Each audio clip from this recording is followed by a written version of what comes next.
পাবে না, আমাদের সন্তানরা আমাদের বিচার পাবে না, আমাদের ন্যায্য অধিকার আমরা ফিরে পাবো না। সুতরাং এই ন্যায্য অধিকারের জন্য, আমাদের জীবন নিশ্চয়তার জন্য, আমাদের কাজের পরিবেশ নিরাপদ করবার জন্য আমাদের দৃঢ় ঐক্য দরকার। এবং সেই ঐক্য যদি আমরা গড়ে তুলতে পারি, তাহলে কোনো শক্তি, কোনো সরকার, কোনো সন্ত্রাসী আমাদের দিকে আঙুল উঁচিয়ে কথা বলতে পারবে না।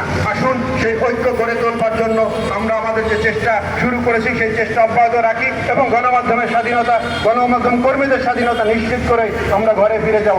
আমাদের স্বাধীনতা নিশ্চিত হওয়ার আগ পর্যন্ত যে সরকারে আসুক, যাক না কেন, আমাদের কিছু যায় আসে না। আমরা আমাদের স্বাধীনতা চাই, আমাদের কাজের পরিবেশ চাই, আমাদের নিশ্চয়তা চাই।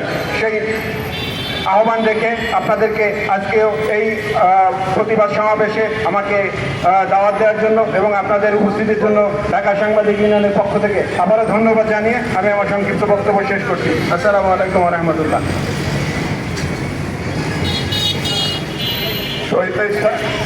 অসাধারণ বক্তব্যের জন্য ধন্যবাদ। কারণ ঐক্যের কোনো বিকল্প নেই, ঐক্য আমাদেরকে হতেই হবে আমাদের এই গণমাধ্যমের স্বাধীনতার জন্য। আমি এখন বক্তব্য রাখার জন্য অনুরোধ করছি একজন সিনিয়র ফটো সাংবাদিক জনাব বুলবুল আহমদ। এই আন্দোলন সংগ্রামে আমাদের পাশে ছিলেন, উনি সংক্ষিপ্ত বক্তব্য রাখেন। আসসালামু আলাইকুম। গত 18 ডিসেম্বরে দৈনিক প্রথম আলো এবং ডেইলি স্টারে হামলার প্রতিবাদে আজকে আমাদের এই সংক্ষিপ্ত সমাবেশ এবং মানববন্ধন। আমরা এই ঘটনার তীব্র নিন্দা করছি এবং দোষীদের বিচারের দাবি করছি। আমরা সংবাদপত্রে যারা আমরা আছি, আমরা নিরাপত্তাহীনতায় সবসময় থাকি।